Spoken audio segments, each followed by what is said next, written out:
Today on the Pro-Life Podcast, former First Lady Melania Trump has a new book, and it has some thoughts on women's rights that we need to talk about. Let's get started.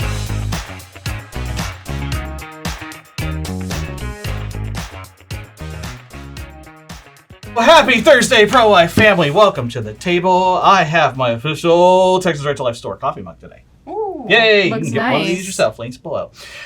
Hey, friends. Hi. Hello. Hey, Michaela's here. Yes, new face. Hey, Michaela, who are you? I am the Director of Education here at Texas Right to Life. Awesome. Nice. We're glad to have you here. It's taken a couple months to get you in the room, but you are here.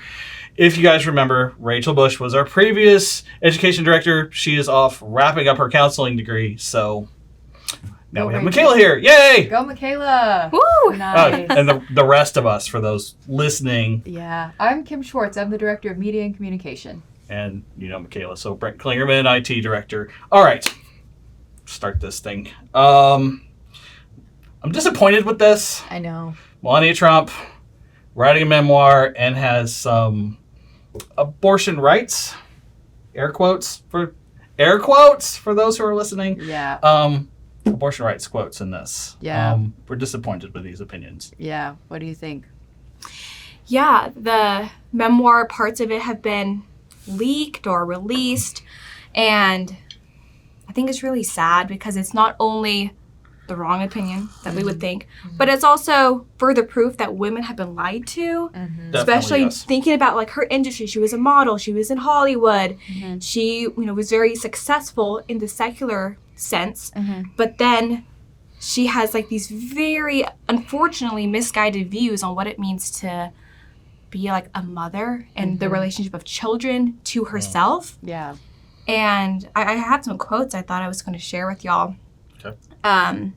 So this first one, the first part of her argument is all about autonomy and only focusing on one body in the scenario. So she says, it is imperative to guarantee that women have autonomy in deciding their preference of having children based on their own conviction, free from any intervention or pressure from the government.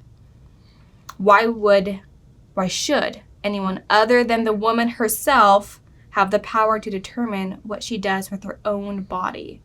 And it goes on to talk about her own life, her own individual freedom. I feel like we should have determined what we're doing a little earlier, Yeah. a little further back, Yeah. because now we've got another person involved. It's ironic because it's like, oh yeah, women should have the right to decide when they have a family how. You do have the right to decide that, but whenever there is a child, you don't have the right to kill the child. So that's the disconnect there of like, do you have the right to end a child's life? No. But before that, yeah, make your decisions. Go for it. But not here. Yeah, and the whole bodily autonomy argument is silly because we're saying that autonomy itself is this moral arbiter. Autonomy is the decision of what's right or wrong, but I don't have the autonomy to punch you in the face. You do not. No. Thank you. That's my body. Shouldn't I have the choice to do what I want? It's a big mess. And now in the memoir, she never says like she had an abortion or anything, right? No, Okay, so she's just not that I calling- know of. Not just, but she's saying like abortion is a fundamental right. I think she used the phrase fundamental right somewhere in there.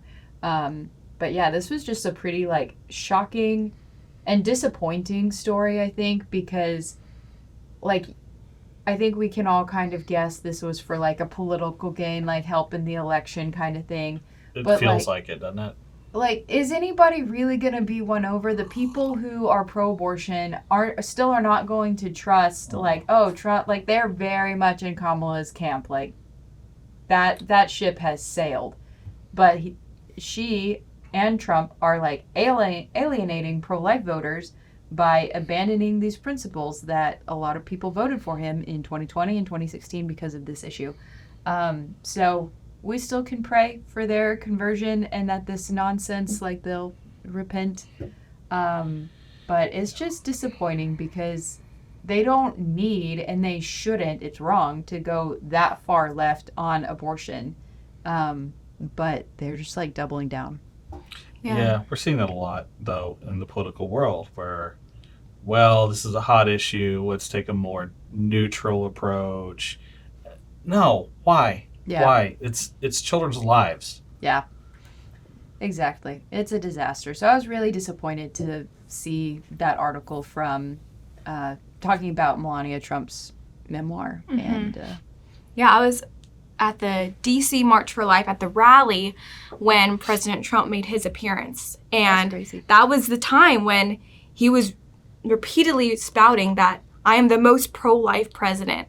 And now that we're going in another direction with this attempt to pull those middle ground voters while abandoning the voters that he used to espouse to. Yep. It's a mess. But you never know. He could be elected and do the right thing. A lot of people had skepticism about him in 2016. I same, did too. But, same. you know. So, I don't know. You know, God's the one who's in charge, and he's the one moving every heart. So, we will see. But, yeah, that's a really disappointing one. Yeah, something else that stuck out to me about our memoir is, or the part that's been published so far is, she says, she goes around, very much around this topic of abortion. She never says, I believe in the right to end an unborn child's life. She says things like individual principle, a woman's right to choose, denying control of her own body. But if we actually look at what an abortion is, and people find out how barbaric the procedures are, what the pills do to the unborn child, and then not even to get into what a surgical abortion does, it's not individual freedom. It's not this terminating a pregnancy. Yeah. That is really interesting, and I'm glad you brought that up, because I think in at least the quotes that have been released, I don't think she ever says abortion. Does that... From what I've read, I haven't seen the word abortion. It's all autonomy and freedom. Yeah. So, like, maybe in the final published version she does say it, but it is interesting that not just Melania, but a lot of the people, including sometimes Kamala Harris, who is the biggest abortion cheerleader, will avoid saying the word abortion. They will always mask it in reproductive rights, a woman's right to her own body, like all individual autonomy, like all of these things. And it's very interesting because other pro-abortion groups are trying to get people like this to say the word abortion. They're like, yes, abortion is a good thing. Like, why would you hide it? So say the word abortion, like rah, rah, rah. And so actually we agree on that of like, yeah, say the word abortion, like tell the truth about what you're supporting. But I think whenever people are trying to be nice and trying to like play the middle there, they don't like to say the word abortion because they know that it's like that this is a bad thing and that people don't like abortion. But then a lot of people in society think we need abortion, even though we don't like it, we need it. And that is always, I think, a winning argument for pro-lifers, because whenever somebody admits like, oh, well, we don't like abortion, then that opens the door. Why don't you like abortion? Is there something wrong with abortion? And then it makes them think like, wait, is there something wrong with abortion? Yes, there is. So one thing in particular. Yes, a child dies. Yes. Or multiple children, as we'll talk about the next story. Should we move into that? Yeah. Okay, Yeah. let's get started on that. Transition. After this important information. Do you have a cell phone? Do you have pro-life values? Do you like saving money? Well, Patriot Mobile is America's only Christian conservative wireless provider, and they've partnered with Texas Right to Life. So if you'll go to patriotmobile.com/Texas Right to Life or call 972-PATRIOT, 972-PATRIOT, and use the checkout code TRTL, they'll give you a free month of service. So make the switch today, have your money support causes you believe in, and save and get a whole free month.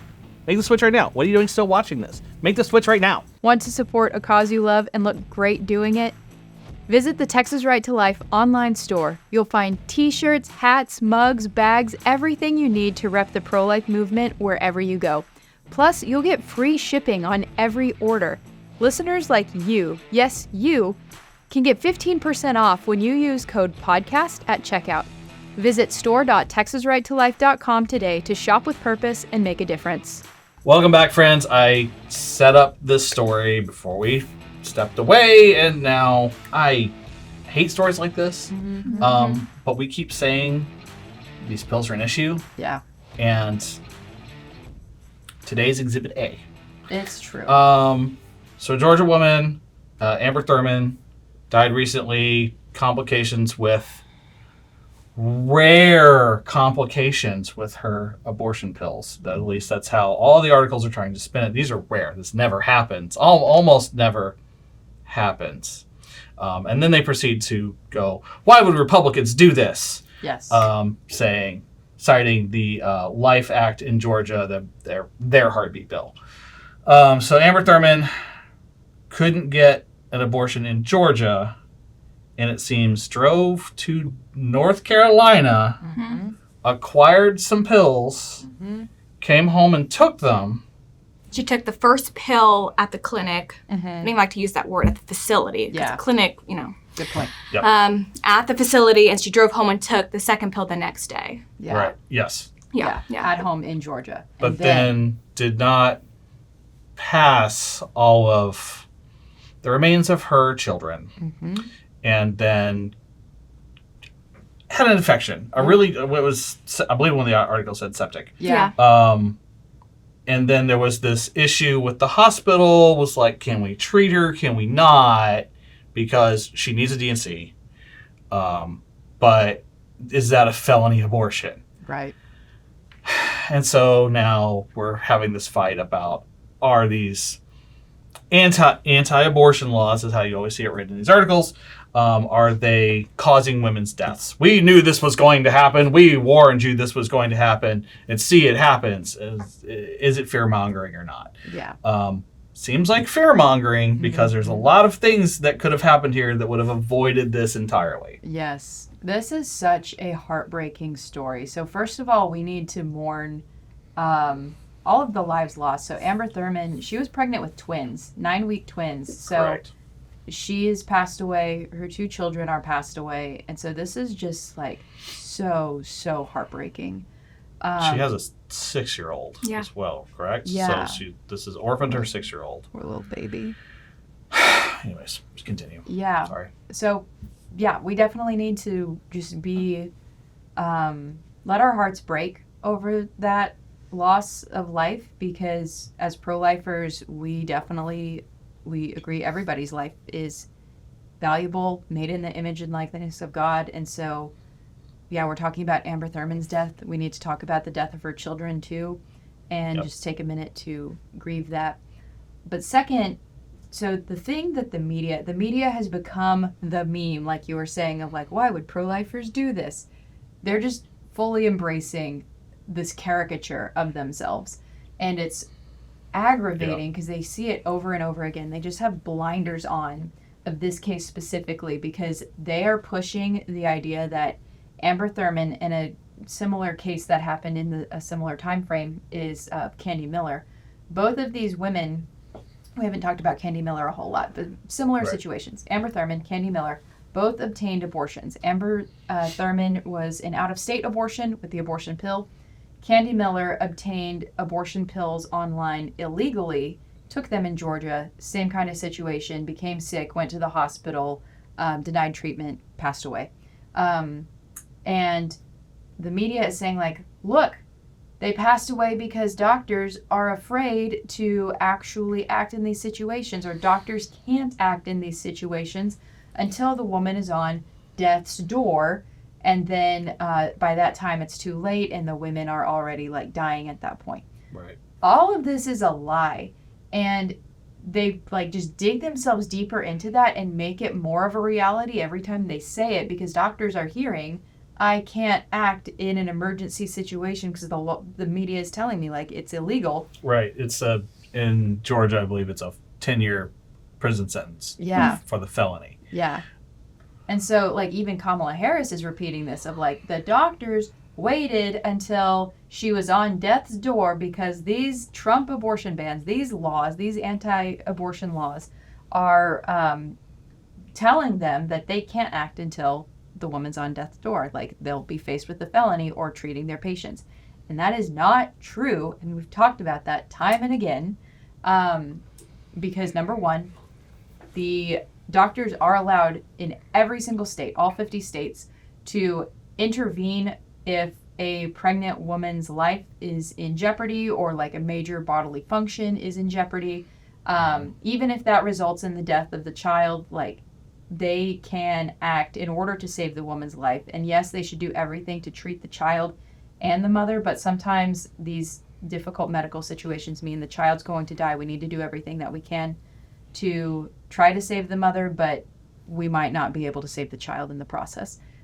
Unintended consequence, unintended and tragic consequence, but not the goal of like, let's kill the child. That's our goal. That's what an abortion is directly willing and intending the death of the child. Okay, all of that to say, the other aggravating part of this, so we know, number one, death does not have to be like imminent. The woman does not have to be on death's door for doctors to intervene. It just has to be foreseeable. So if I see like, oh, you're about to develop sepsis, how about I intervene before you develop sepsis? Mm-hmm. If I can see you're like on this trajectory and I know like if I don't act here, you're going to be septic, I can act here as a doctor. Like that is totally legal. Okay, number two. So death does not have to be imminent. Okay, now we're on number two. Is doctors can intervene even whenever it's like, oh, well, a D&C, people say that's an abortion because you're like, you have to take the child and, you know, sometimes like rip the child out of the woman piece by piece. And that's what an abortion is. There's a big difference if that child is alive versus if that child is already deceased. Correct. It's the same difference of burning somebody alive or cremation. You see a moral pretty difference much, and a legal difference there. So there's that. And then number three, I think that there's been a big failure, and this might be intentional. It might just be like super blinders. But I said this before Roe v. Wade was overturned, that you're going to have this line that we've seen over and over of abortion advocates saying abortion needs to be legal because if not, women are going to die from back alley abortions. Here's your back alley abortion. And it's like, y'all are the ones, if you're saying women are going to die from back alley abortions, how about you don't do the back alley abortions? I mean, that seems to make sense, right? Well, we talked earlier when we were, prepping for the podcast that I think the issue, they want to say a D&C for a miscarriage and an abortion are the same thing. Because to acknowledge the difference is to acknowledge one is a living child and one is not. Mm-hmm. And it's like, wait. But it's supposed to be a clump of cells. It's just a clump of cells, you guys. Right. And if it's just a clump of cells, then abortion and miscarriage treatment are the same thing. Mm-hmm. And if it's not the same thing, then why is it different, you guys? Right. And that is a mental leap they don't want to make. Because if they make it, well, now we're killing a child. Yep. Mm-hmm. I agree. So I think that whenever we're having these conversations, like to invite any of your pro-choice friends, if they're talking about like, oh, well, this is causing like denial of miscarriage care, like ask them, what is the difference between a miscarriage and an elective abortion?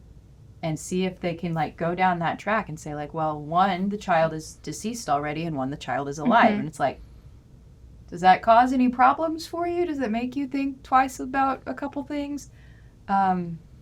See where that goes. But this is a big issue of injustice for these children, for these women, by ignoring the culprits here of the ones who are causing the back alley abortions, the illegal abortions, and putting women in these dangerous situations and putting children in situations where they are intended to die.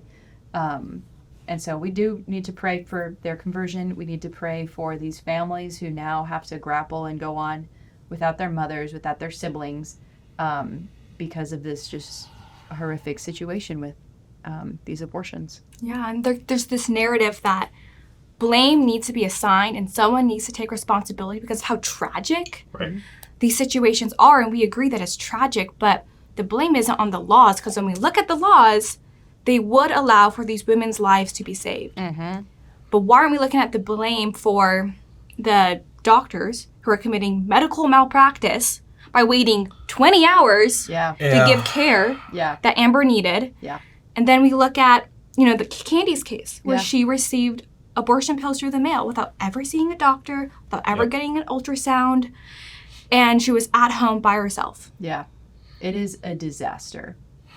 For real. And that's on them. Like, all of that blame, all of that intention on those doctors who could have acted and chose not to. That is medical malpractice, like you said. And then the ones who are sending the abortion pills by mail. And it's like, here's your back alley abortion. You might die from it, but good luck. Like, that's not on us. We're not the ones doing that. We're the ones running pregnancy centers. We're the ones offering to help women who are in difficult situations. And that's such an important point, because there was an option for Amber and Candy to choose life and to be supported. Yeah. There are multiple times the amount of pregnancy centers as there are Planned Parenthoods. And if they would have just gone to their local church, at all of my churches, all of the Catholic churches, they have the Gabriel Project, and I know Protestant churches have their own versions. Y'all have like Embrace Grace, right, at your church? Embrace Grace is big in my church. Yes. Yeah, that's so cool. Like, and it's not just we want the baby to be born. These organizations will help the women pay for their housing, find their pediatrician, help them get set up with their dental appointments. Yeah. It's holistic. It's not just we want the baby to be born and we'll abandon you, but we're going to be here and support you, offer you diapers, clothes, toys. Yeah. Because their lives are beautiful and they do need to be celebrated. At the very least, almost every state has baby Moses laws. Yeah. Yes. I mean, 100%. At the very least. Yeah. So there were so many other choices to be made other than here's some pills. Yeah, definitely. Things might go sideways, but probably not. We'll just see. Yeah, that's, I don't know. So that's why we have to keep doing what we're doing here with walking alongside mothers, having these tough conversations, and knowing that we're voices of life in our communities. Whenever you were talking about, like, you can go to any church. Like, have you ever seen church women, like, just swarm around babies? Like, they are all about it. Yes. This is true. Yes. So, I mean, that's the kind of reaction that we need to make sure that we're giving, and that people know that you're not going to be judged. You're not going to be, on your own, like, here, have your baby, and then bye, we're abandoning you. Like, we actually we run the race together. Yeah, and I think there's something personally convicting we can all take from this. If someone comes to you and says that they're having an unplanned pregnancy, they're going to be feeling fear, possibly shame, but your first reaction should be, a baby is always a blessing. And we don't have to get into the circumstances around it. Initially, there needs to be support and love. Yeah. Cool. There we go. That's your homework. Yep. There's your food for thought, friends. You have these conversations with your friends and loved ones, and maybe some of those grumpy coworkers who just like to disagree. Ask them what is the difference between an abortion and miscarriage treatment. What's the difference? Do they know? Have they ever thought about it? These are the questions we have to be asking. Yeah. Because if we don't think through them, obviously we end up with women dying. So, thanks for watching, friends. We love and appreciate you. Links below to the articles we've talked about, and we will see you in 2 weeks.